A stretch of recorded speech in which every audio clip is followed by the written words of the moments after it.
하나님의 말씀은 에베소서 3장 14절부터 21절인데요.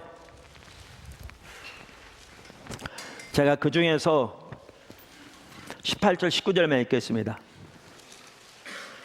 능히 모든 성도와 함께 지식에 넘치는 그리스도의 사랑을 알고 능히 그 너비와 길이와 높이와 깊이가 어떠함을 깨달아 하나님의 모든 충만하신 것으로 너희에게 충만하게 하시기를 구하노라.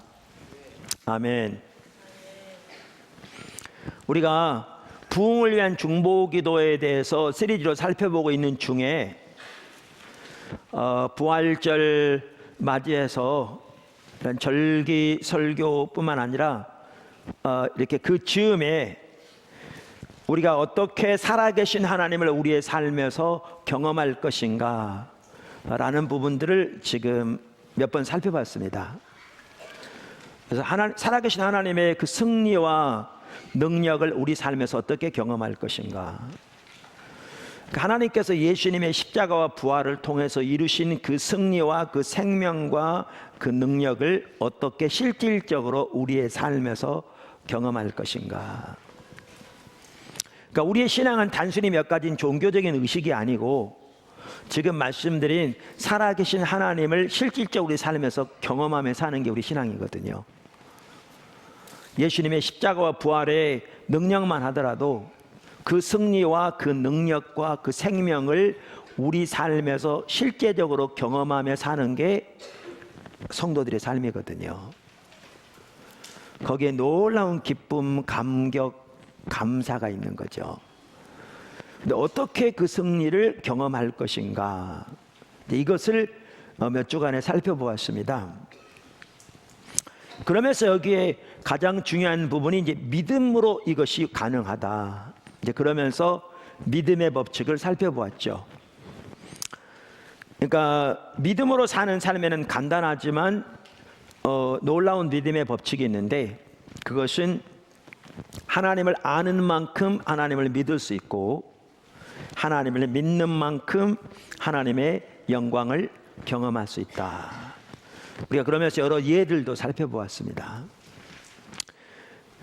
예수님의 십자가 부활의 능력을 경험하는 것도 같은 맥락인데, 하나님께서 예수님의 십자가와 부활을 통해서 이루신 승리를, 이것은 2000년 전에 이미 이루셨습니다. 그 승리를 성령의 조명으로 깨닫고 그 외에 우리가 믿음으로 서는 만큼 그 승리와 그 생명을 우리 삶 속에서 경험할 수 있는 거죠. 그러니까 여기에는 성령의 조명이 필수이기 때문에 하나님의 얼굴을 구하는 삶이 필수이다. 하나님 그분 자신을 알기를, 그리고 거기에는 그 하나님 예수님의 십자가와 부활의 능력을, 그 실제를 우리가 우리 삶에서 알기를 추구하는 것이 포함된다라는 것도 살펴보았습니다. 그러면서 우리는 또한 우리 인생에서, 이건 모든 사람이 다 마찬가지입니다. 우리 인생에서 가장 중요한 두 가지 지식이 있는데, 그건 우리 인생 전체를 좌우하는 겁니다. 그 지식은 하나님에 관한 지식이고, 그러니까 하나님을 아는 지식이고, 하나님 안에서 자신을 아는 지식이다. 그런데 이것이 단순히 성경적인 지식을 말하는 게 아니고, 그 지식이란 단어가 히브리어로 다트란 단어인데, 그 말은 인격체신 참된 한 하나님과 영적인 관계 안에서 삶을 살아감으로 얻어지는 체험적 지식을 말한다 라는 걸 살펴봤습니다. 다시 말해서 그 지식은 철저하게 하나님의 말씀에 토대한 지식이되, 하나님의 말씀의 토대 위에서 그렇게 하나님과 동행하는 삶을 살면서 얻어지는 체험적 지식을 말하는데, 여기에는 성령의 조명이 필수이다 라는 것을 살펴보았습니다. 그동안 이 설교를 못 들으신 분들은 인터넷 홈페이지에 혹시 있으니까 가셔서 이렇게 들으시면 도움이 되겠습니다. 그런데 이렇게 하나님을 아는 것, 그리고 하나님 안에서 자신을 아는 것, 이 다트가 우리 인생에 가장 중요한데, 그 중에서도 하나님의 사랑을 아는 것이 핵심입니다. 그래서 오늘은 바로 그 부분을 살펴보려고 합니다. 하나님의 사랑을 아는 것이 핵심입니다. 첫째, 하나님의 사랑을 아는 것이 핵심입니다. 오늘 본문 말씀도 한번 보십시오. 아까 읽었던 18절, 19절. 능히 모든 성도와 함께 지식에 넘치는 그리스도의 사랑을 알고. 자, 여기 보시면요, 그리스도의 사랑을 알라고 말하고 있는데 그것이 지식에 넘치는 것이라고 말합니다. NIV 성경에 보면 그것을 that surpasses knowledge 이렇게 돼 있어요. 그러니까 지식을 초월하는 것이라고 말이죠. 그러니까 그리스도의 사랑은 아는 것은 지식으로 할 수 있는 게 아닙니다. 그러니까 아무리 세상에서 공부를 많이 한다고 해서, 아무리 IQ가 좋다고 해서, 아무리 책을 많이 읽었다고 해서 알 수 있는 게 아닙니다. 이것은 지식을 초월하는 겁니다. 그런데 여전히 그리스도의 사랑을 알라고 표현합니다. 그러니까 여기에 아는 것은 이론적인 지식을 지적으로 아는 것을 말하는 게 아니라 철저하게 하나님의 말씀에 토대하되 성령의 조명으로 깨닫는 것을 말합니다. 깨닫는 걸 말합니다. 그래서 그리스도의 사랑을 알되, 여기 보면 그 사랑의 넓이와 깊이와 높이와 길이가 어떠함을 깨달아 알기를 바란다. 그러면서 그리스도의 사랑을 안 결과가 뭡니까? 하나님의 모든 충만하신 것으로 너희에게 충만하게 되는 것을 말합니다. 한번 생각해 보세요. 하나님의 모든 충만하신 것으로 우리 삶 속에 충만하게 되는 삶, 어마어마한 삶일 거잖아요. 그런데 그게 뭐로부터 가능해지는가? 그리스도의 사랑을 아는 것으로부터 시작합니다. 다시 말하면 우리를 향하신 하나님의 사랑, 그리스도의 사랑을 아는 만큼 하나님의 모든 충만하심이 우리 삶 속에 충만하게 되는 거죠. 충만하게 되는 거죠. 여러분, 특별히 제가 아까 시간상 끝까지 본문을 안 읽었는데, 오늘 원래 본문은 14절부터 21절 물론 다 살펴볼 겁니다. 그런데 이렇게 하나님의 모든 충만하신 것으로 너희 가운데 충만하기를 구하노라 그러면서 하나님을 어떤 하나님으로 표현한 줄 아세요? 바로 다음 절에 보면 우리 가운데서 역사하시는 능력대로 우리가 구하거나 생각하는 모든 것에 더 넘치도록 능히 하실 이에게, 교회 안에서와 그리스도 예수 안에서 영광이 대대로 영원 무궁하기를 원하노라. 그러니까 하나님을 표현하는데 어떤 하나님인가? 우리가 구하거나 우리가 생각하는 것에 비교도 안 될 만큼 더 넘치게 행하시는 하나님이세요. 그런데 그 행하시는 하나님의 능력이 이미 우리 가운데 와 있는 거죠. 너희 가운데 역사하신 능력을 따라. 그랬으니까 이 하나님의 모든 충만하심으로 우리가 충만케 되는 게 아까도 말씀드린 대로 그리스도의 사랑을 아는 것으로부터 시작되고, 그리스도의 사랑을 아는 만큼 하나님의 모든 충만함이 우리 삶 속에 충만하게 넘치게 됩니다.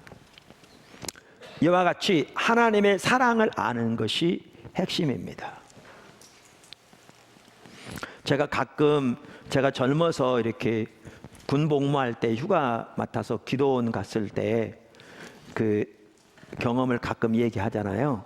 그때도 핵심이 뭐였느냐? 나를 향한 하나님의 사랑이 깨달아진 거였죠.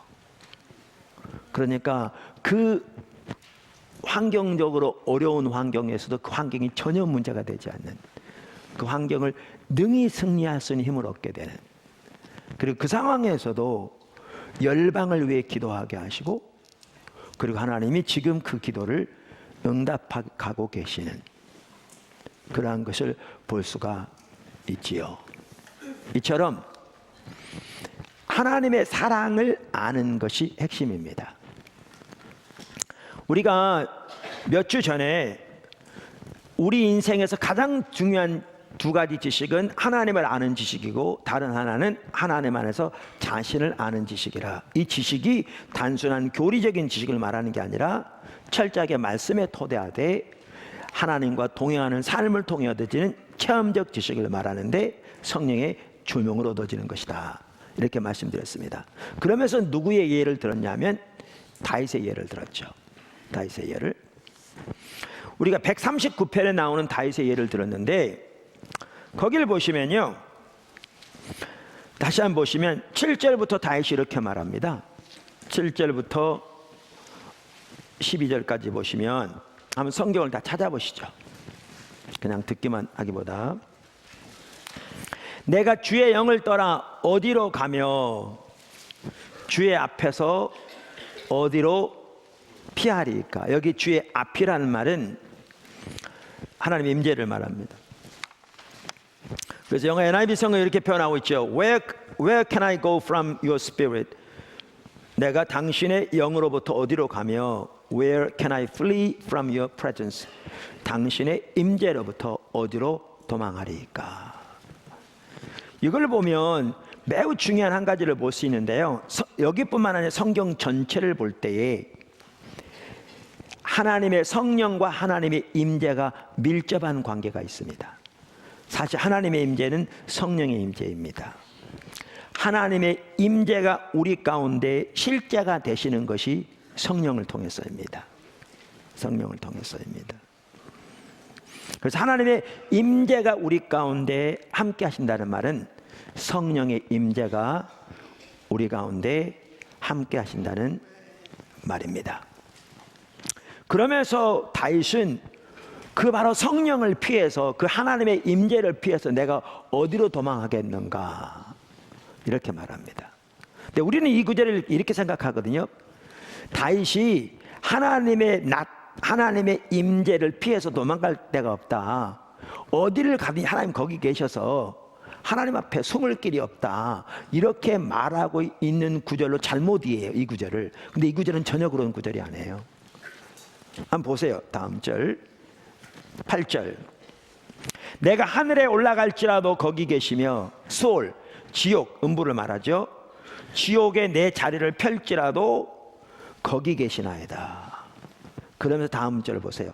새벽 날개를 치며 바다 끝에 가서 거주할지라도 거기서도 주의 손이 나를 인도하시며 주의 오른손이 나를 붙드시니이다. 보세요. 하나님을 피해서 어디로 내가 숨을 수 있는가? 지옥에 간들 하나님의 낯을 피할 수 있는가? 하나님 거기도 계신데, 그 말이 아니고요, 내가 지옥에 간다 할지라도 하나님이 거기 계셔서 나의 길을 거기서 인도하시고 하나님의 오른팔이 나를 거기서도 붙드실 것이라, 그 뜻입니다. 여기 보면 엄청난 일이죠. 그러면서 그 다음 절에 이렇게 말합니다. 내가 새벽 날개를 치며 바다 끝에 가서 거주할지라도, 그때는 바다 끝이 모든 것의 끝이라고 인식되는 시대잖아요. 거기 가서 거주할지라도 거기서도 주의 오른손이 나를 인도하시며 나를 붙드신다. 그러면 그 다음 절, 내가 혹시 말하기를 흑암이 반드시 나를 덮고 나를 두른 빛은 밤이 되리라 할지라도, 그러니까 자기가 보기에도 흑암 가운데 처한 것 같은 정말 앞이 깜깜한 상황이 된다 할지라도, 그 뜻입니다. 그런 상황일지라도 주에게는 흑암이 숨기지 못하며 밤이 낮과 같이 빛이 나니 주에게는 흑암과 빛이 같음이니이다. 그러니까 완전한 흑암 같은 상황에 처할지라도 주님이 거기 계셔서 주님이 비추시기에 그분이 빛을 비추실 것이라 그 말입니다. 대단한 확신입니다. 놀라운 확신입니다. 이것을 담대하게 선포하고 있습니다. 근데 이 확신이 어디서 나왔냐는 겁니다. 이 확신이 어디서 나왔냐는 거예요. 다윗은 어디에서 이 확신을 갖게 되었고 이렇게 담대하게 선포할 수 있었냐는 거죠. 그 해답이 바로 다음 절에 나옵니다. 그 해답이. 그게 13절이죠. 안타깝게도 우리말 성경에는 그 단어가 번역이 안 되니까 여기 다윗이 하는 말, 즉 성경이 하는 말을 전혀 이렇게 설명하지 못하고 있어요. 그런데 여기 13절에 보면 원래 히브리 원어에 보면 키라는 단어가 제일 처음에 나옵니다. 이 말은 우리말로 하면 왜냐하면 그런 뜻입니다. 그래서 영어 성경에는 NIV 성경마다 for라는 단어가 제일 먼저 나옵니다. 다시 말하면 이렇기 때문에 다윗이 이 확신을 가졌다는 겁니다. 다윗이 이 놀라운 확신을 갖게 된 그 근거가 바로 여기에 나오는 거죠. 바로 여기에. 근데 우리말은 그 단어를 빼먹음으로써 이 소중한 연결을 지금 실패하고 있는 거죠. 실패하고 있는 거죠. 그러면서 왜냐하면 13절 주께서 내 내장을 지으시며 나의 모태에서 나를 만드셨나이다. 내가 주께 감사하옴은 나를 지으심이 심히 기묘하심이라. 주께서 하신 일이 기함을 내 영혼이 잘 아나이다. 감이 별로 안 와닿죠? 제가 영어 성경, NIV 성경 읽고 설명할게요. For, 왜냐하면 You created my inmost being. 당신께서 저의 가장 깊은 존재를 창조하셨기 때문입니다. You knit me together in my mother's womb. 당신께서 내 어머니의 태 속에서 나를 지으셨습니다. I praise you. 나는 당신을 찬양합니다. 왜냐하면 because I'm fearfully and wonderfully made. 나는 경외할 만하게 아름답게 만들어졌기 때문입니다. Your works are wonderful. 당신의 행하심은, 일은, 행위는 아름답습니다. I know that full well. 나는 그것을 매우 잘 압니다. 무슨 말인지 아세요? 하나님이 자기를 만드셨는데, 자기의 전 존재를 만드셨는데, 자기를 만드신 하나님의 솜씨가 너무 아름답고 놀랍고 두려워할 만큼 아름다운 것이기 때문에 그 말입니다. 한 구절 더 읽어볼까요? 17절 이렇게 말해요. 18절. 하나님이여, 주의 생각이, 이 주의 생각은요, 나를 향한 주의 생각을 말해요. 주의 생각이 내게 어찌 그리 보배스러운지요. 그 수가 어찌 그리 많은지요. 내가 세려고 하여도 그 수가 모래보다 많도소이다. 내가 깰 때에도 여전히 주와 함께 있나이다. 그러니까 How precious to me are your thoughts. 당신의 생각들이 내게 어찌 그리 소중한데요. 다시 말하면 자신을 이렇게 하나님이 아름답게 창조하셨을 뿐만 아니라 자신을 향한 하나님의 생각이 바다의 모래만큼 많은데 그 하나하나의 생각이 얼마나 소중하고 아름다운지 그것을 온전히 알기 때문에 하나님을 찬양할 뿐만 아니라 그렇게 고백하고 있는 겁니다.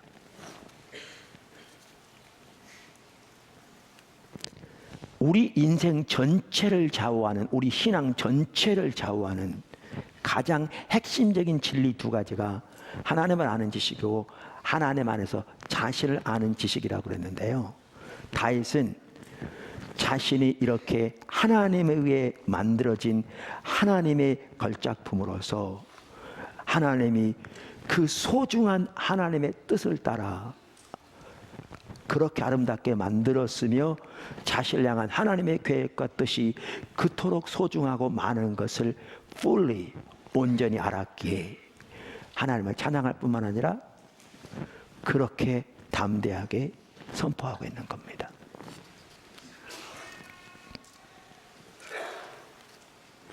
여러분 뭐 헬 조선이라는 얘기가 요즘 있습니다. 그런 단어 안 좋은 말이죠. 쓰지 말아야죠. 청년 실업 문제 많습니다. 근데 다윗처럼 하나님이 자신을 어떻게 만들었고 어머니의 태에서부터 어떻게 빚으셨으며 자신을 향한 하나님의 계획이 얼마나 소중하고 그 솜씨가 얼마나 아름답고 자신을 향한 하나님의 뜻이 얼마나 고귀한가를 fully 안다면 다윗처럼 인생을 보는 눈이 완전히 달라질 겁니다. 완전히 달라질 겁니다. 여기에 우리의 자존감의 기초가 있고요. 그래서 아까 말한 그 두 가지 지식이 우리 인생 전체에서 가장 중요한 두 가지 지식입니다. 그리고 여기에서 진정한 예배가 나옵니다. 다윗처럼.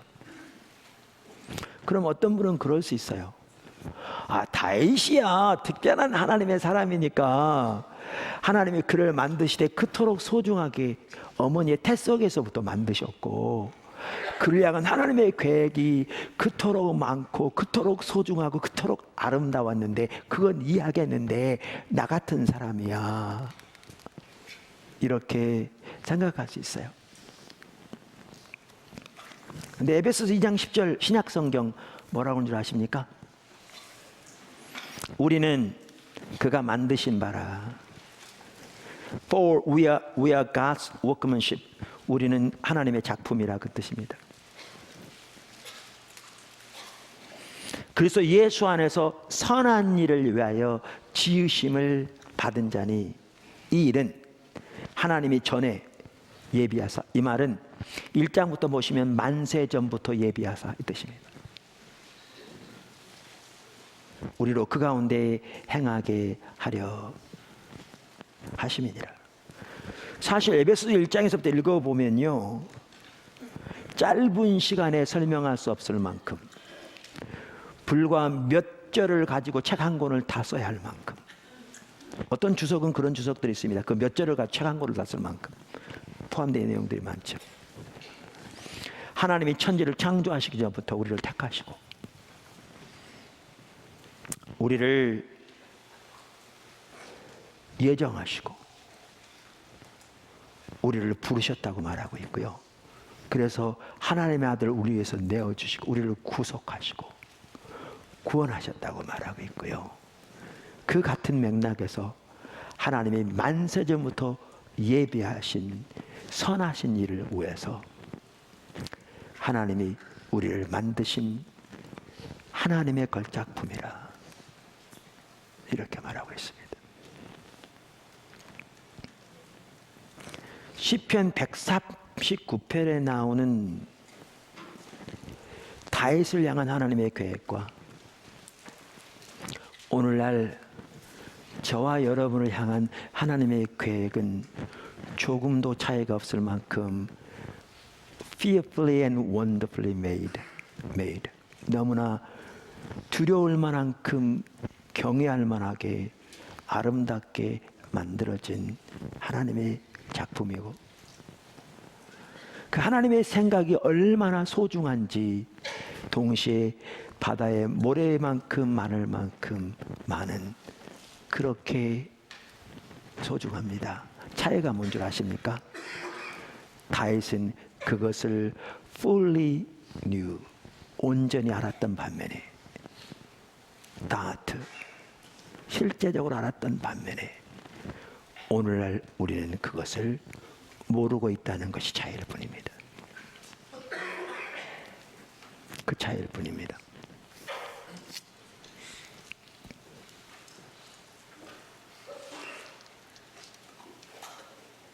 어마어마한 내용이죠.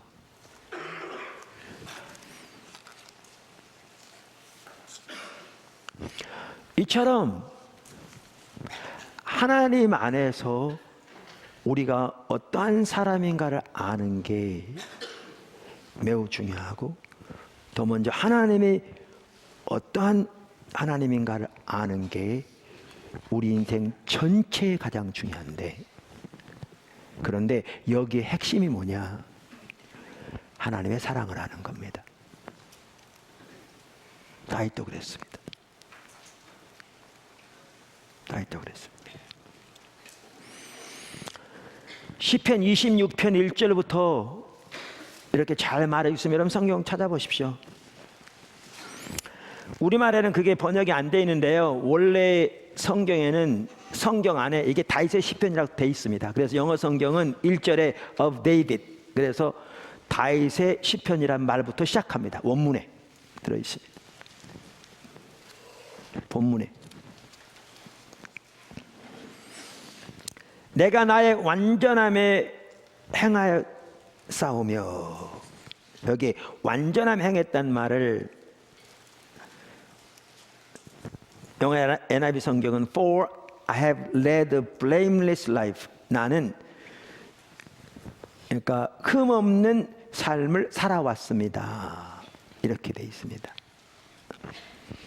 이 말은 과오가 하나도 없는 걸 말하는 게 아니라 하나님과 친밀하게 동행했던 의로운 삶을 말합니다.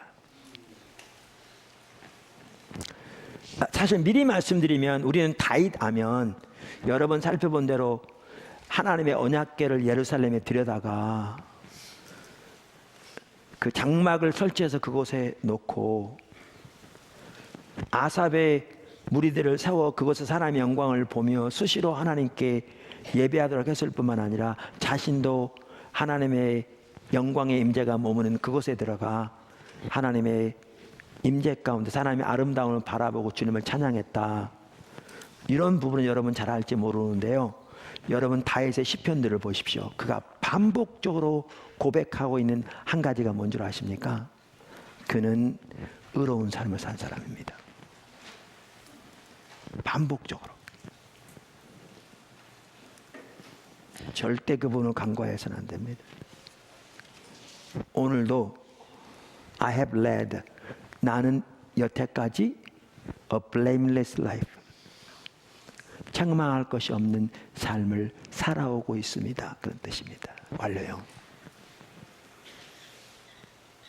그 말입니다. 그리고 또 뭐라고 그러는가?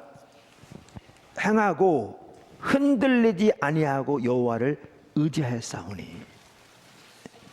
또 여기 보면 그렇게 살았을 뿐만 아니라 동시에 I have trusted in the Lord without wavering. 내가 여태까지 흔들리지 않고 여호와를 의지하고 있습니다, 이렇게 말합니다. 그러니까 다윗은 우리가 잘 알듯이 역경도 많이 만났고요, 환난도 많이 만났습니다. 그런데 그는 흔들리지 않고 여호와를 의지했습니다. 이거는요 성경 전체를 보면 명확합니다. 지금 그가 그렇게 고백하고 있을 뿐만 아니라 성경을 보면 흔들리지 않고 하나님을 온전히 의지했습니다. 동의하십니까? 그렇게 해왔다고 고백합니다. 그런데 어떻게 그렇게 그가 할 수 있었는가? 그 비결이 다음 절에 나옵니다. 다음 절. 여호와의 나를 살피시고 시험하사 내 뜻과 내 양심을 단련하소서. 3절. 역시 여기에도 너무나 안타깝게도 우리말 성경에는 여기에 그 단어가 빠졌습니다. 그러니까 연결이 제대로 되지 않습니다. 그런데 여기 히브리 원어에 보면 키라는 단어가 들어있습니다. 왜냐하면, 그래서 영어 성경에는 for라고 되어 있습니다. 이렇게 여태까지 지속적으로 책망할 것이 없는 삶을 살아왔고 흔들리지 않고 하나님을 의지해 왔는데 왜 그렇게 했는가? 왜냐하면 이렇게 말합니다. 주의 인자하심이 내 목전에 있기 때문입니다. NIV 성경은 For your love is ever before me. 당신의 사랑이 항상 내 앞에 있기 때문입니다. 보십시오. 왜 다윗이 그 수많은 환난과 역경 가운데서도 흔들리지 않고 하나님만을 의지할 수 있었는가? 그 비결은 그는 그 앞에 하나님의 사랑이 항상 함께하고 있는 것을 알았기 때문에 그렇습니다.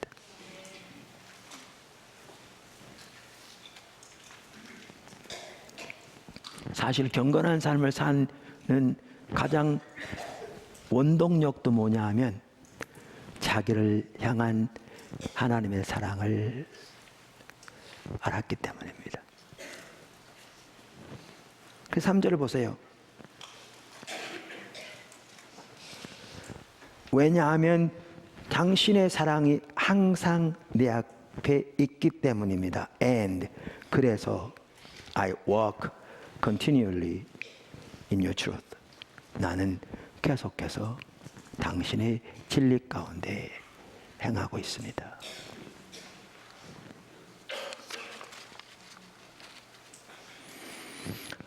그러면서 그 아래 4절부터 8절까지 보시면 어떻게 그가 허망한 사람과 같지 아니하고 간사한 자들과 동행하지 아니하고 행악자들의 집회를 미워하고 악한 자와 같이 앉지 아니하였는가?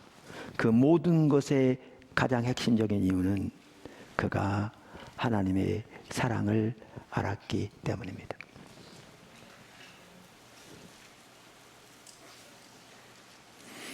이와 같이 우리 신앙생활에서 하나님을 아는 것과 하나님 안에서 자기 자신을 아는 것이 가장 중요한 두 가지 지식인데요. 그 중에서도 하나님의 사랑을 아는 게 핵심입니다. 하나님의 사랑을 아는 것이 핵심입니다. 두 번째, 하나님의 사랑을 우리에게 계시하시는 하나님. 하나님의 사랑을 우리에게 계시하시는 하나님. 성경에서 가장 큰 계명은 우리의 존재를 내 하나님을 사랑하는 겁니다. 신명기 6장 4절과 5절에 잘 나와 있습니다. 들으라, 이스라엘아 들으라. 그러니까 이걸 우리가 쉐마라고 그러잖아요. 그러니까 원래 원문에는 들으라 이스라엘아. 그래서 들으라는 단어가 제일 먼저 나와요. 그게 슈마 이스라엘. 그러니까 거기서 쉐마라는 단어가 나온 겁니다. 이스라엘 들으라. 우리 하나님 여호와는 오직 유일한 여호와이시니 너는 마음을 다하고 뜻을 다하고 힘을 다하여 내 하나님 여호와를 사랑하라.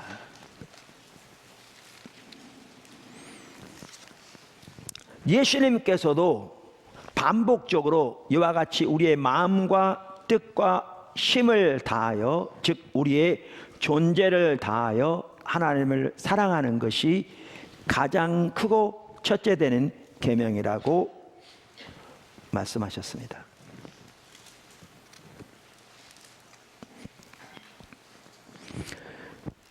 우리가 이렇게 많은 사람들이 잘못 이해합니다. 왜냐하면 그러니까 우리의 마음과 뜻과 성품을 다하여 우리의 모든 것으로 하나님을 사랑하라. 그것이 가장 첫째 되고 큰 계명이라 그러면 예수 믿는 사람들 중에서도 많은 사람들이 부담스러워합니다. 오늘날 예수 믿는 사람들 중에서도 적지 않은 사람들이 우리 기독교를 세상의 종교처럼 이해하는 사람들이, 그러니까 적지 않은 사람들이 그렇게 이해합니다. 무슨 말이냐면 어느 우상 앞에다가 절한다. 거기다가 이렇게 큰 돈을 시주한다.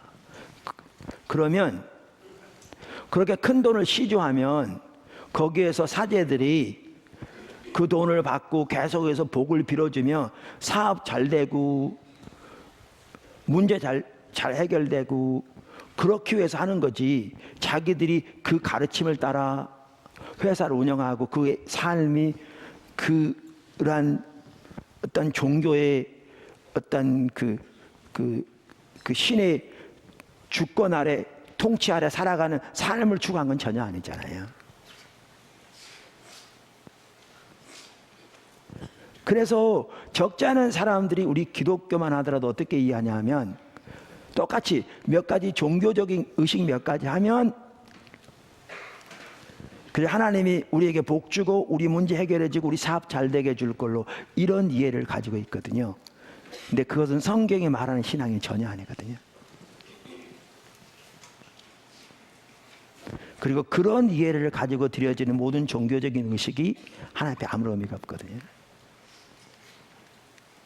하나님은 뭐라고 말씀하시냐면 가장 첫째로 큰 계명이 우리의 마음과 뜻과 성품을 다하여 우리 하나님을 사랑하라고 말하죠. 하나님은 오직 하나이신 여호와이기 때문에요. 그분은 우리의 모든 사랑을 받으시기에 홀로 합당하신 분입니다. 많은 사람들은 우상을 이렇게 뭐 돌로 만들어진, 나무로 만들어진, 뭐 쇠로 만들어진 이러한 그런 어떤 상들을 우상이라고 생각하는데요. 당연히 그 우상인데 그걸 섬길 때, 그걸 절하고 그럴 때. 그런데 성경적인 관점에서 우상은 하나님을 대체하는 것이 우상입니다. 나눠진 마음이 우상입니다. 그래서 우상은 우리 마음에 있는 겁니다. 그러니까 우리의 존재를 다해 하나님을 사랑하지 못하는 것이 우상입니다. 그래서 탐심이 우상 숭배고요. 그래서 어떤 사람에게는 돈이 우상이 될 수 있고 자식이 우상이 될 수 있고 남편이 우상이 될 수 있고 아내가 우상이 될 수 있고 명예가 우상이 될 수 있고 우상이 될 수 있습니다. 그런데 말씀드린 대로 이렇게 하나님을 우리의 존재를 다해 사랑하라고 이렇게 말하면 많은 사람들이 부담스러워합니다. 그런데 여러분 기억하셔야 합니다. 왜 하나님이 우리에게 우리의 존재를 다해 하나님을 사랑하라고 그러시는가? 그 이유는 하나님이 먼저 우리를 그렇게 사랑하시기 때문입니다. 하나님은 하나님의 존재를 다해 우리를 사랑하십니다. 그래서 우리가 하나님의 피조물임에도 불구하고 하나님을 버리고 우리의 정욕과 우리의 욕심을 따라 죄 가운데 살아갈 때, 그래서 그 결과로 영원한 멸망과 사망과 지옥에 갈 수밖에 없는 상황에 처했을 때 우리를 사랑하셔서 하나님의 독생자 예수 그리스도를 이 땅에 인간으로 보내실 뿐만 아니라 우리를 위해 십자가에 내어 주셨습니다. 그만큼 우리를 사랑하십니다. 제가 결혼 주례할 때도 그런 얘기를 가끔 하는데, 여기 신랑 신부가 있는데 두 사람 중에 한 사람은 상대방이 필요하면 자기 심장 하나밖에 없는 심장이라도 꺼내서 상대방에게 이식시켜주고 자기는 죽음을 택할 만큼 사랑한다고요. 근데 다른 한 사람은 그 상대방도 사랑하지만 상대방 가지고는 부족해. 자기에겐 다른 남자도 여자도 필요해. 만약 그렇다면 이 관계가 올바로 되겠냐고요. 하나님이 왜 우리에게 우리의 존재를 다해 하나님을 사랑하라고 그러시느냐? 하나님이 우리를 그렇게 사랑하시기 때문이고요. 그리고 그렇게 우리가 하나님을 사랑해서 하나님과의 사랑의 교제가 될 때 여기에 하나님이 예비하신 모든 하나님의 은혜와 하나님의 생명과 하나님의 복과 하나님의 은총이 함께합니다. 이게 최선의 삶입니다. 이게. 그래서 하나님은 우리에게 이렇게 하나님을 사랑하라고 그러십니다. 근데 잘 들으십시오. 이렇게 하나님을 사랑하려면 먼저 우리를 향한 하나님의 사랑을 알아야 가능합니다.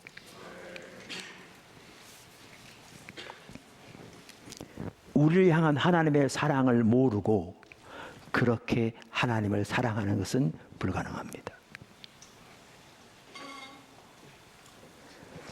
우리의 인간적인 노력으로 종교적인 의무감에서 나오는 하나님에 대한 사랑은 한계가 있습니다. 뿐만 아니라 그렇게 노력한다면 상습적인 죄책감 가운데 시달릴 것이고 자기가 정해놓은 선 안에서 적당히 사랑할지는 몰라도 성경이 말하는 의미에서 하나님을 존재를 다해 사랑하는 것은 전혀 가능하지 않을 것입니다.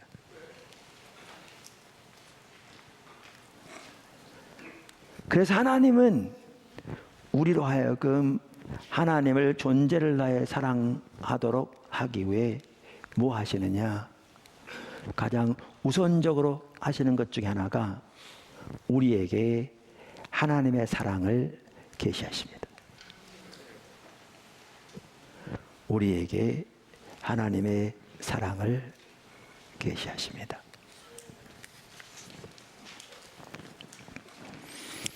우리가 그 부분을 잘 볼 수 있는 구절이 요한복음 17장 26절입니다.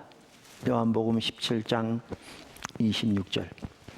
예수님의 제사장적 기도입니다. 예수님이 십자가에 못 박혀 돌아가시기 바로 전날 밤에 제자들을 오랫동안 가르치고 난 다음에 기도하신 제사장적 기도가 요한복음에 기록되어 있습니다. 그 기도의 마지막 부분에 가면 26절에 예수님께서 이렇게 기도하셨습니다. 내가 아버지의 이름을, 이 말은 아버지의 성품을, 그 말이죠. 내가 아버지의 이름을 그들에게, 여기에 그들은 제자들을 가리킵니다. 또 앞으로 예수를 믿게 될 제자들도 가리킵니다. 내가 아버지의 이름을 그들에게 알게 하였고 또 알게 하리니 이는 나를 사랑하신 사랑이 그들 안에 있고 나도 그들 안에 있게 하려 함이니이다. 이 기도는 예수님의 기도입니다. 그러니까 이 기도는 예수님의 열망을 보여주고 있습니다.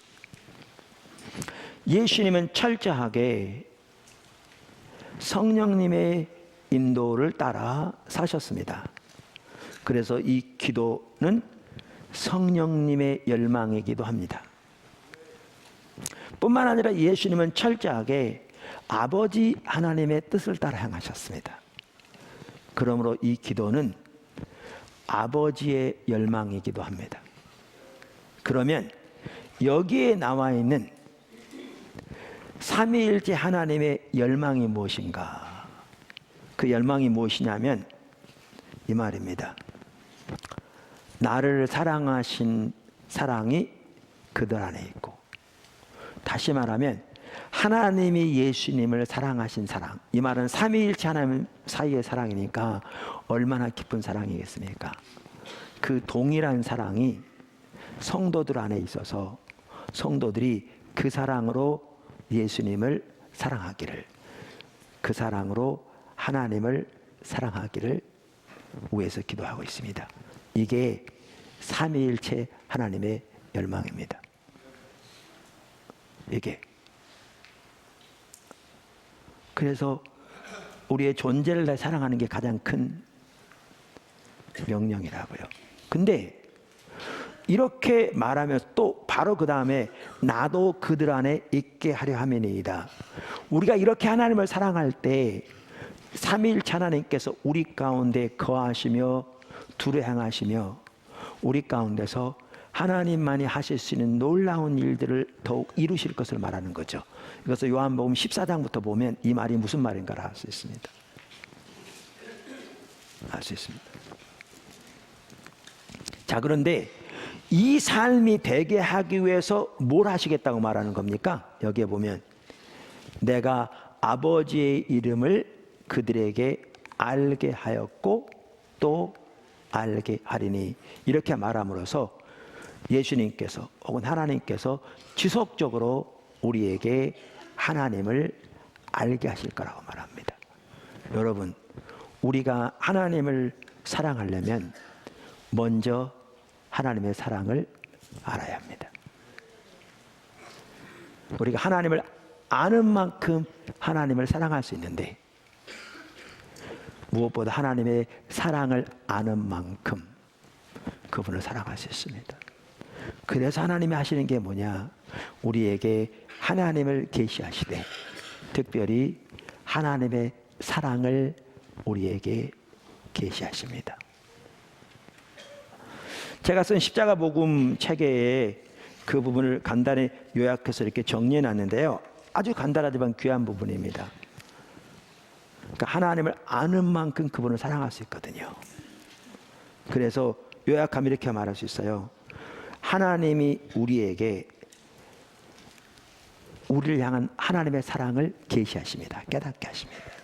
두 번째, 그것이 즉 우리가 아는 우리를 향한 하나님의 사랑이 그 말이죠. 그것이 우리로 하여금 하나님을 사랑할 수 있는 능력을 부여해 줍니다.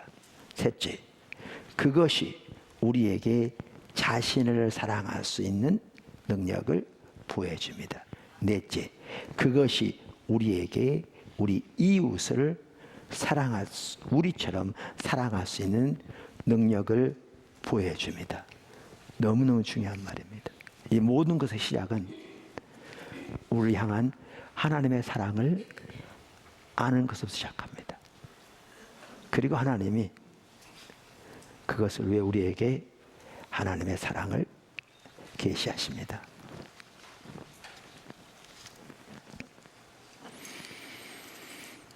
간단히 설명하면요, 우리 속에 넘치는 하나님의 사랑이 우리에게 하나님을 사랑할 수 있는 능력을 부여해 줍니다. 아까도 말씀드렸는데 성경은 우리의 존재를 다해 하나님을 사랑하라고 말하고 있는데, 그것은 하나님이 먼저 우리를 그렇게 사랑하시기 때문입니다. 그래서 요한일서 4장 19절도 우리가 사랑함은 그가 먼저 우리를 사랑하셨습니다, 이렇게 표현하고 있습니다. 그리고 우리를 향한 그분의 사랑을 알 때에 아는 만큼 우리도 그분을 사랑할 수 있습니다.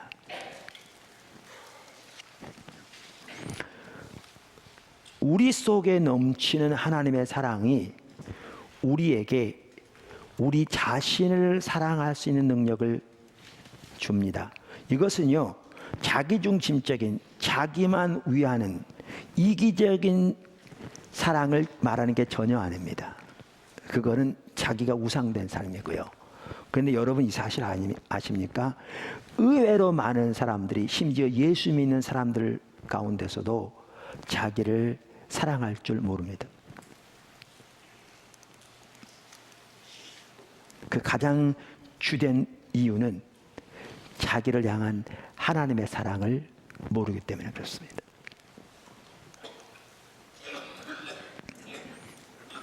우리를 향한 하나님의 사랑을 아는 것은 우리에게 진정한 만족과 안식을 줄 뿐만 아니라 우리로 하여금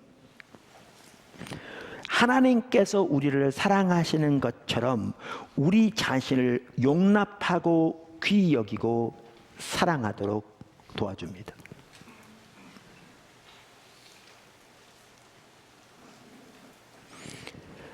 우리가 우리를 향한 하나님의 사랑을, 그 큰 사랑을 깨닫지 못한다면 우리는 다른 것으로부터 만족을 얻으려고 끝없이 수많은 것들을 추구할 겁니다. 근데 그것은 우리에게 절대로 근본적인 만족을 줄 수 없게 되어 있습니다. 목마를 때 소금물을 먹으면 사람 죽습니다. 왜냐하면 계속적으로 더 많은 물을 먹어가기 때문에 죽을 때까지 그렇게 됩니다. 더 큰 갈증만 가져올 따름이죠. 또한 우리 자신을 사랑하지 못하면 우리는 진정으로 다른 사람을 사랑할 수 없습니다. 어떤 사람은 이런 사람이 있어요. 자기 쌀떡에 자기 먹을 게 없음에도 불구하고 쌀떡에 다 긁어가지고 다른 사람이 도와주는 것은 전혀 어렵잖아요. 그런데 자기가 먹을 것이 없으면서도 다른 사람에게 도와주는 손길은 받지 못하는 사람이 있어요. 이거 심각한 문제 있는 거 아세요? 그게 의로운 것 같지만요, 자기 의를 의지하는 사람입니다. 교만한 사람입니다. 자기를 사랑할지 모르는 사람입니다. 자기중심적인 사랑을 말하는 게 아닙니다. 전혀. 그런 사람은요, 하나님 앞에 자기가 죄를 지어서 회개해도 못 받아들입니다. 나 같은 사람이 어떻게 이런 죄를 지을 수 있나? 겸손한 것 같지만 전혀 겸손한 게 아니고요, 자기 행실을 의지하여 하나님 앞에 서고자 하는 너무나 타락한 자기중심적인 사람입니다. 한번 어떤 분이 그렇게 기도했대요. 하나님 앞에. 그러니까 이분은 다른 사람을 이렇게 사랑하는데 어려움을 겪고 있는 사람이에요. 그래서 하나님 앞에 이렇게 기도했답니다. 하나님, 내 이웃을 내 몸같이 사랑하라 하나님께서 명령하셨는데, 하나님 저도 다른 사람을, 제 이웃을 제 몸같이 사랑할 수 있도록 도와주세요 라고 기도했더니 하나님이 그렇게 응답을 주시는 것 같더랍니다. 네가 이미 그렇게 하고 있지 않냐. 뭔 말인지 못 알아들으세요? 자기가 자기를 사랑할 줄 모르기 때문에 다른 사람을 사랑하지 못하는 거죠.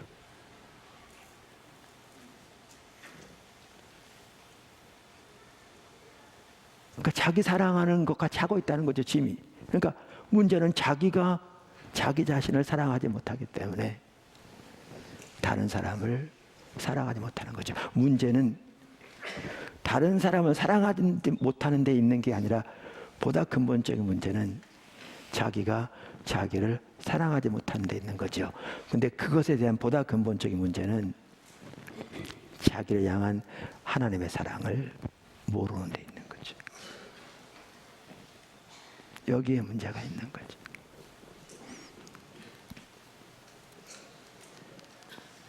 여기. 우리 속에 넘치는 하나님의 사랑이, 사실은 제가 우리 기도회 때 모였을 때도요, 우리 그때 금요일 같은 때는 그래서 어떤 가정들을 위해서 기도하고 또 이렇게 해당하는 분들을 기도했는데요,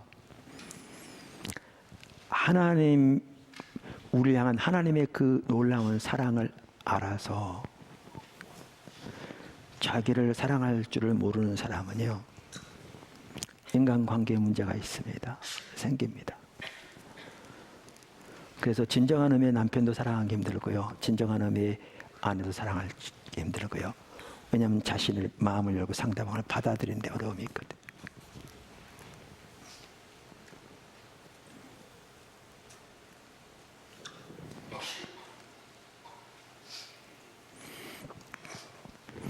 우리 속에 넘치는 하나님의 사랑이, 우리를 향한 하나님의 사랑이 더 나아가 우리에게 이웃을 사랑할 수 있는 능력을 줍니다.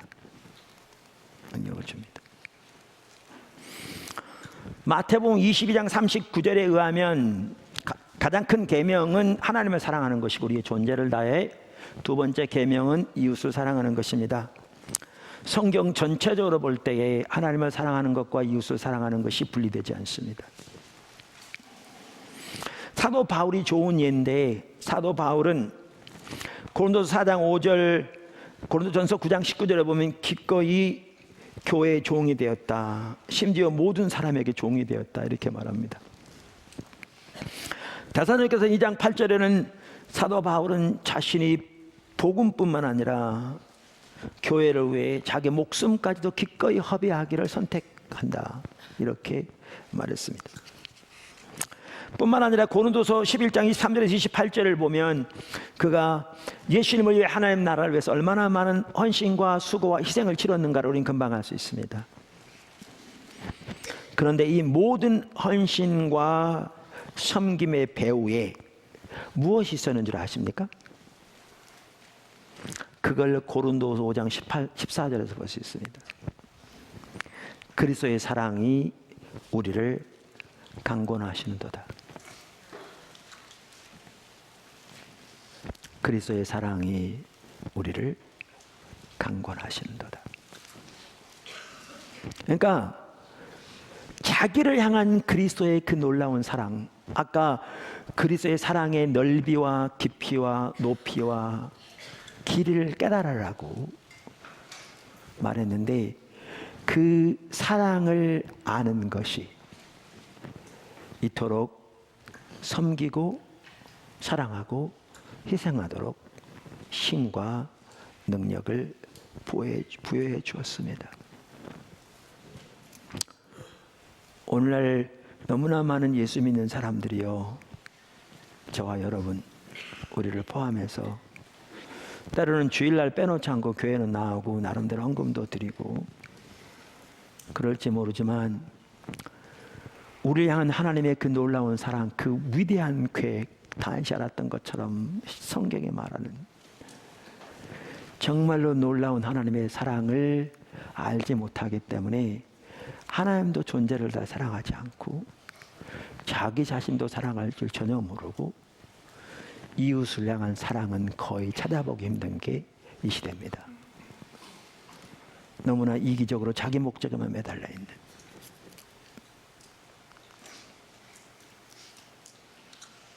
종교생활의 범주를 벗어나지 못하는, 몇 가지 종교생활의 범주를 벗어나지 못하는, 가장 주된 원인이 뭐였는가? 뭔가 하나님의 사랑을 모르는 것입니다. 하나님 사랑 모르는 것입니다.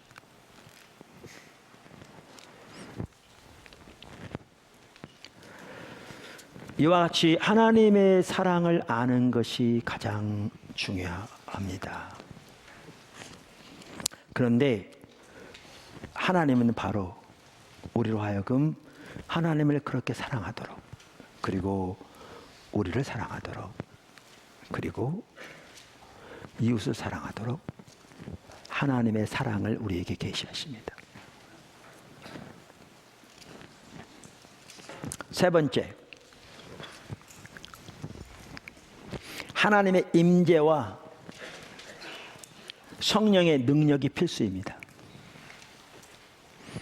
아까 하나님의 임재와 성령은 밀접한 관계가 있다 살펴봤습니다. 성경 전체로 명확합니다.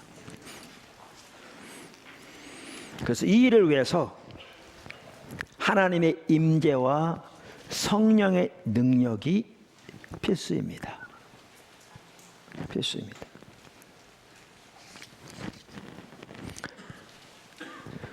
우리에게 하나님의 사랑을 알게 하는 것은 전적으로 성령의 역사입니다. 로마서 5장 5절 이렇게 말합니다. 소망이 우리를 부끄럽게 하지 아니함은 우리에게 주신 성령으로 말미암아 하나님의 사랑이 우리 마음에 부은 바 됨이니.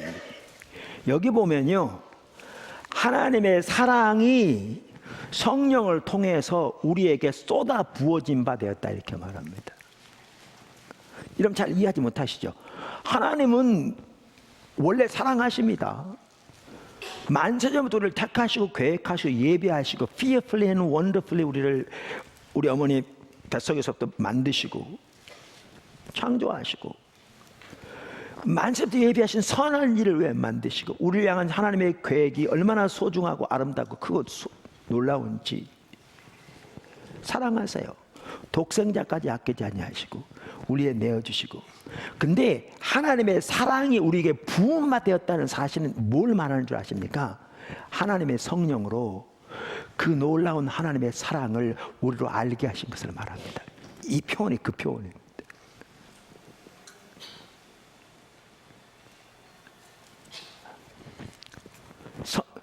성경에 나온 하나님의 사람들 뿐만 아니라 기독교 역사에 나온 하나님의 수많은 사람들을 보십시오. 그들은 그들의 삶 속에서 하나님이 성령을 통해 하나님의 사랑을 부어주시는 사건들을 경험했습니다. 많은 사람들이.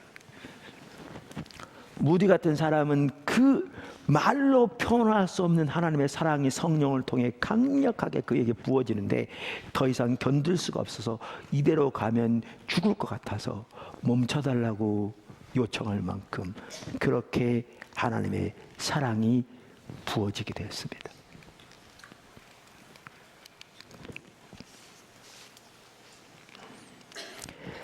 우리를 향하신 하나님의 그 놀라운 사랑을 깨닫게 하시는 것은 전적으로 성령의 역사입니다. 성령의 역사입니다.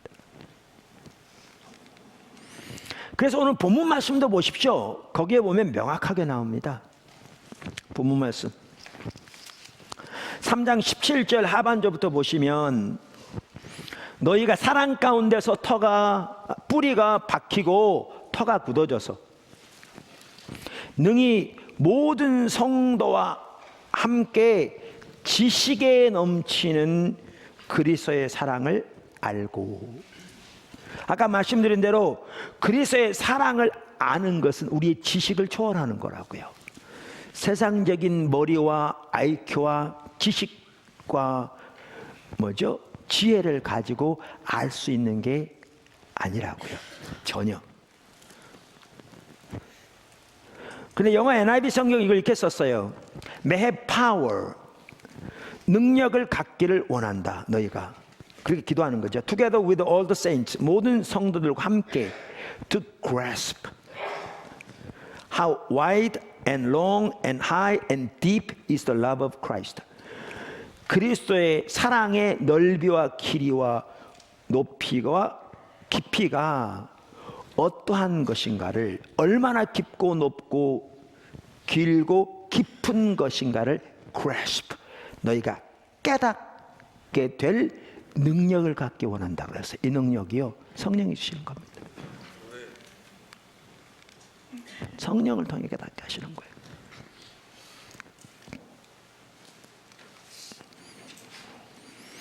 사실 그 윗절부터 보시면 이게 명확합니다. 오늘 본문이 원래 14절부터인데 그 14절부터 보십시오. 제가 설교 시간 읽을 거기 때문에 사실 시간 아끼기 위해서 처음에 다 안 읽었습니다. 이러므로 내가 하늘과 땅에 있는 각 족속에게 이름을 주신 아버지 앞에 무릎을 꿇고 비노니. 여기 무릎을 꿇고 빈다는 말은 간절한 기도를 말합니다. 그 당시 유대인들은 주로 서서 기도했대요. 근데 하나님께 특별히 간절하게 기도할 내용은 무릎을 꿇고 기도했답니다. 그러니까 사도 바울이 무릎을 꿇고 기도한다는 말은 그만큼 간절하게 기도하는 것을 의미합니다. 그러면서 에베소 교회를 위해서, 더 나아가 모든 성도들을 위해서 이렇게 간절하게 기도하는데 뭘 위해 기도하는가? 그의 영광의 풍성하심을 따라 성령으로 말미암아 너희 속사람을 능력으로 강건하게 하시오며, 믿음으로 말미암아 그리스도께서 너희 마음에 계시게 하옵시고, 그러길 위해 기도하고 있습니다. 자, 제가 읽은 이걸 하나씩 간단히 설명하겠습니다. 여기에 지금 뭐를 말하고 있냐면 믿음을 통해서 그리스도가 우리 안에서 사시는 삶에 대해서 말하고 있습니다. 이게 우리 신앙의 핵심입니다. 이게 갈라디아서 2장 20절에 나오는 거죠. 그리스도와 함께 십자가에 못 박혔나니 이제는 내가 사는 것이 아니요 내 안에 그리스도가 사신 것이라. 이게 우리 신앙의 핵심입니다. 이제 내가 육체 가운데 사는 것은 나를 사랑하사 나를 위하여 자기 몸을 버리신 하나님의 아들을 믿는 믿음 안에 사는 거라. 근데 예수님이 우리 안에 사시는 삶이 뭘로 가능하다고요? 믿음으로 가능하다고요. 그런데 이 구절에 보면 예수님이 우리 안에 사시는 삶이 가장 우리 신앙생활의 핵심인데, 그것이 믿음으로 되어지는데 그 삶을 살려면 성령의 능력이 필요한 걸 볼 수 있어요.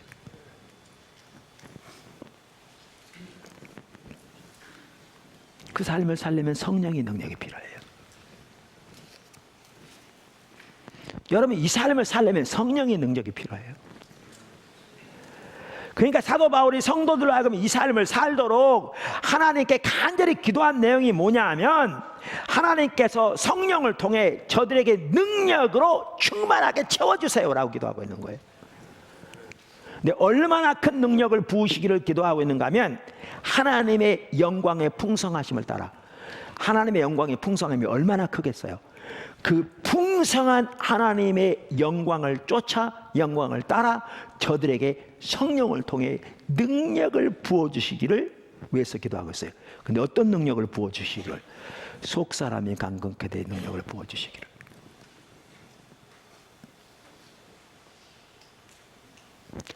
속 사람이 강건케 될 능력이 부어주시기를. 그래서 그들이 믿음으로 그리스도가 그들 안에서 사시는 삶을 살 수 있도록 해주시기를. 이렇게 기도하면서 사도 바울이 우리 지식을 초월하는 그냥 성령으로 그리스도의 사랑의 넓이와 깊이와 높이와 길이를 너희가 깨달아 알기를 구한다, 이렇게 말하고 있어요. 왜? 이것을 위해서 핵심이 성령을 통해 하나님의 사랑을 우리가 깨닫는 것이니까요.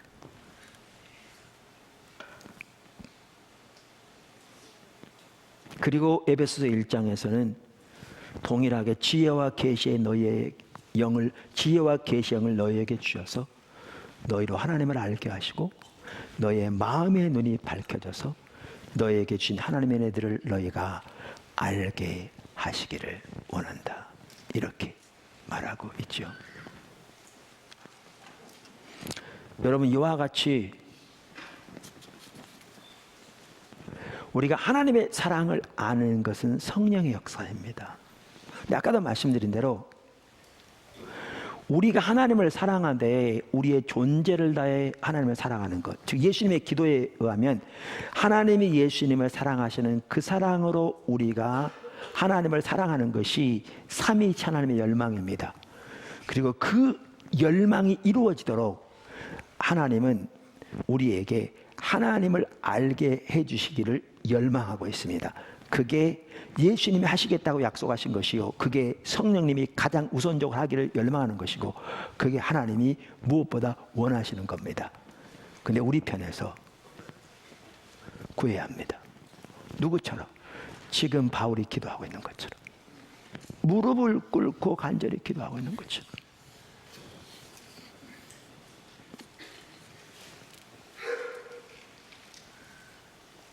사모하고 갈망하고 기도해야죠.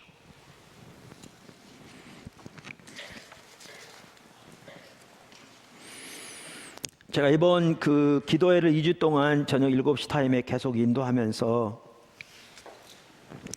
포도나무께 지체된 우리들이 너무나 많이 안일해 있고 나태해 있는 게 보여졌습니다. 저를 포함해서 우리가 너무나 안일해 있습니다. 즉 우리가 하나님의 자원을 의지하지 않고 우리 자원을 의지하기 때문에 안일해 있는 거죠. 그게 타락해 있는 겁니다. 그래서 안일함이 죄의 심각한 열매거든요.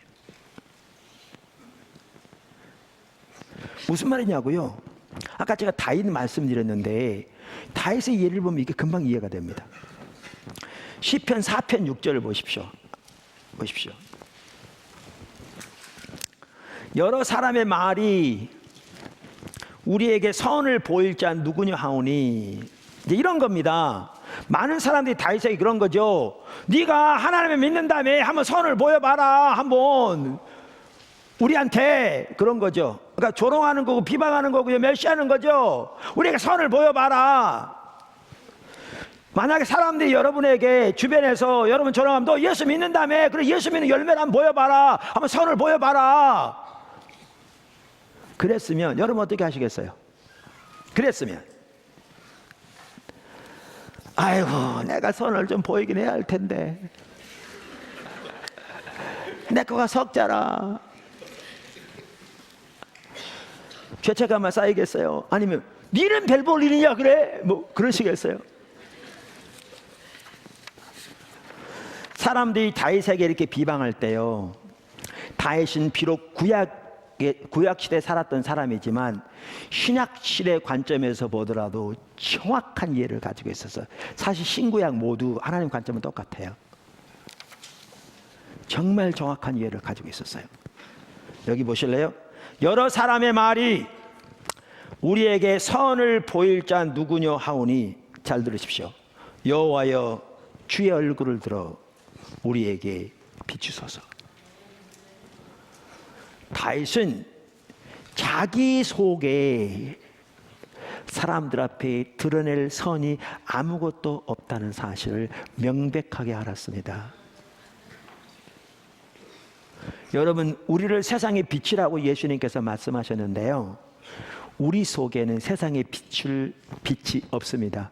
착각하지 마십시오. 그게 우리에게 있지 않습니다. 다윗은 자기 속에 세상에 드러낼 선한 것이 없는 것을 알았어요.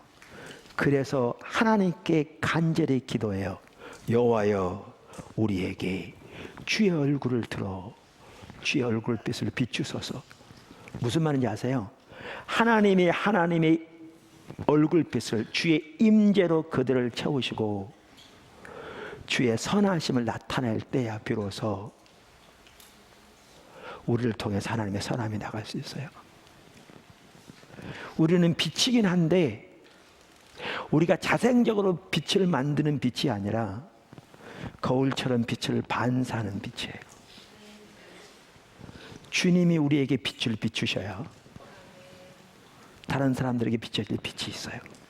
그때야 비로소. 그래서 다윗은 사람들에게 조롱할 때 하나님께 기도해요. 간구해요. 여호와여 주의 얼굴빛을 내게 비추소서. 사람들이 이렇게 조롱합니다. 주의 임재로 저를 채우소서. 주의 그 거룩한 영광을 나타내소서. 이렇게 기도해요. 그러면서 다음 절에 이렇게 말하는, 주께서 내 마음에 두신 기쁨은 그들의 곡식과 새 포도주가 풍성할 때보다 더하나이다. 우리 이런 구절 잘 알아요. 그러니까 찬양돼요. 만들어가지고. 주님이 주신 기쁨은 곡식이 많을 때보다 포도주가 많을 때 좋습니다. 근데 다윗은 그렇게 하고 있는 게 아니에요. 이거요, 하나님이 그의 얼굴빛을 비추시고 하나님의 영광을 그에게 나타나시고 하나님의 사랑을 그에게 보이시고 하나님의 하나님 되심을 그에게 알리실 때 그거보다 소중한 게 없는 거죠. 그게 곡식이 많은 것보다 포도주가 많은 것보다 그에게 진정한 기쁨을 주는 거죠. 그러면서 내가 평안히 눕고 자기도 하리니, 여러분 보실래요? 원수가 사방을 둘러싸고 흑암 가운데 앞이 보이지 않을 때 편히 누워 자는 거요, 이거 보통 믿음 없으면 안 됩니다. 근데 왜 이 믿음이 가능한 줄 아세요? 주님이 얼굴빛을 비추시니까요. 하나님을 아니까, 그분의 사랑을 아는 데서 믿음이 생긴다니까요. 아까 나온 것처럼. 그리고 이 모든 것은 하나님의 임재와 밀접한 관계가 있습니다. 성령께서 깨닫게 하시는 거니까요.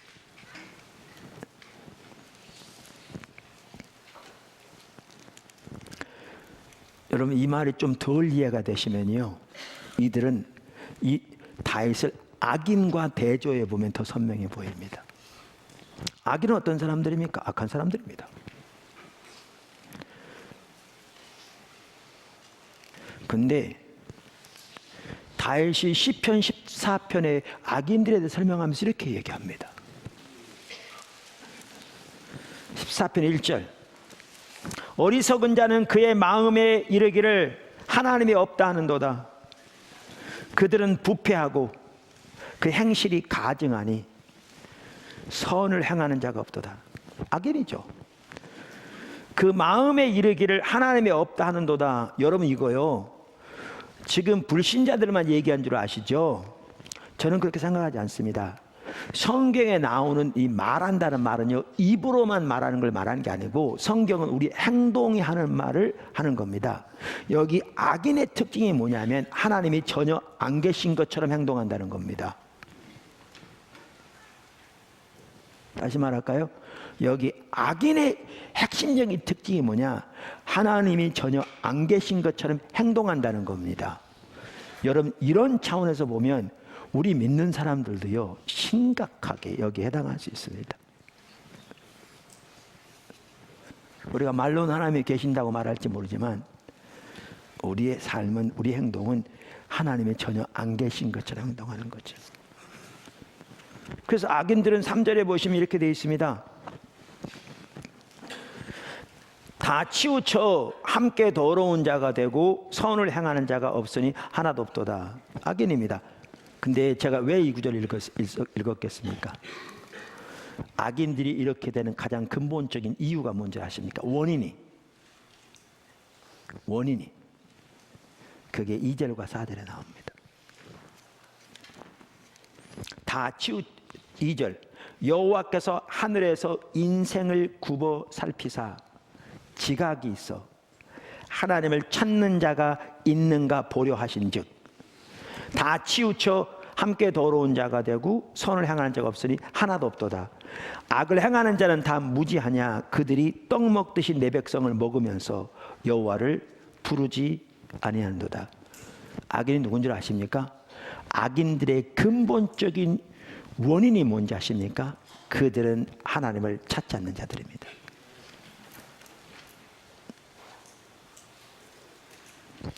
여러분, 우리가 많이 안 이루어졌다고 그러는데요, 예수 그리스도께서 우리 안에 내주하시는 삶 사는 것, 우리가 하나님을 사랑하되 우리의 존재를 다해 하나님을 사랑하는 것, 자신을 사랑하는 것뿐만 아니라 다른 사람을 사랑하는 것 등 우리 신앙의 모든 면에서 가장 핵심은 하나님을 아는 것이고 하나님의 자신을 아는 것인데, 그 중에서도 하나님의 사랑을 아는 것이 가장 핵심입니다. 근데 우리는 그 삶을 실제로 살지 않으면서, 그 예수님의 십자가 부활의 그 승리를 실제로 살면서 경험하지도 않으면서도 하나님께 기도하지 않는다는 거죠. 안 찾는 거죠. 그 말은 뭘 의미하는 줄 아십니까? 지능력을 회복했다는 겁니다.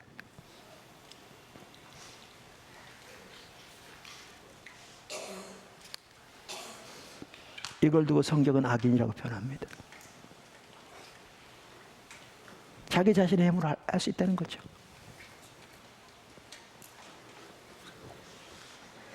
다윗은 사람들이 내게 선을 보이라고 조롱할 때 곧바로 하나님께 돌아서서 여호와여, 사람들이 그렇게 말하는데 내게 주의 얼굴빛을 비춰주세요. 주님이 내게 임해주세요. 주님이 주의 얼굴빛을 비춰주셔야 내가 비로소 보일 선이 있습니다 라고 기도하는데, 그리고 신약시대의 바울은 성도들이 예수가 그들 안에 사는 삶을 믿음으로 살되, 그렇게 하려면 성령의 능력이 절실하게 필요하기에 하늘과 땅의 모든 족속에게 이름을 주신 하나님 앞에 무릎을 꿇고 간절히 기도하기를, 하나님이여, 하나님의 영광의 풍성함을 따라 성령으로 저들에게 능력으로 풍성하게 옷 입혀 주시되 속 사람을 강건케 해 주셔서 저들 하여금 그렇게 살도록 도와주세요라고 기도하고 있는데, 우리는 악인들처럼 전혀 구하지 않는 거죠.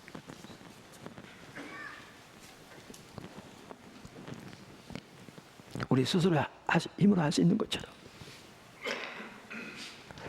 자기 자원을 의지해서 하나님 앞에 서는 게 교만입니다.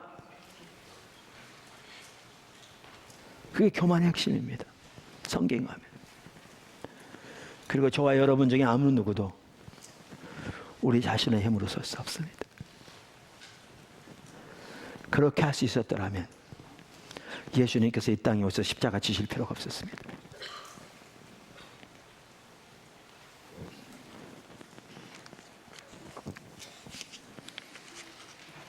하나님의 사랑을 아는 것이 우리 신앙의 모든 면에서 가장 핵심인데, 성령이 부음받아서 하나님의 사랑을 성령을 통해 우리에게 부음받는 게 핵심인데, 우리가 그리스도의 사랑의 넓이와 길이와 깊이와 높이를 아는 만큼 하나님의 모든 충만하심으로 우리 가운데 충만하게 되는데, 하나님은 우리에게 하나님의 사랑을 알려주시기 위해서 열망하고 계신데, 우리가 해야 할 일은 우리의 안일함과 자만심을 내리고 우리의 스스로 힘으로 할 수 있다는 우리 자신을 의지하는 교만을 버리고 겸손하게 하나님 앞에 나와 하나님을 알기를, 하나님의 사랑을 알기를, 주님의 십자가의 능력과 그 승리를, 십자가 부활의 승리와 능력을 우리 삶에서 실제로 알기를,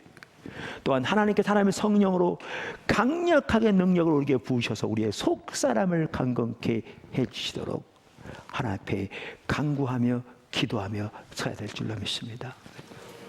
그게 지금 보도나무교회 해야 할 일입니다. 이번 컨퍼런스가 그렇게 주님을 찾는 시간이 되어주기를 축복합니다. 기도하겠습니다.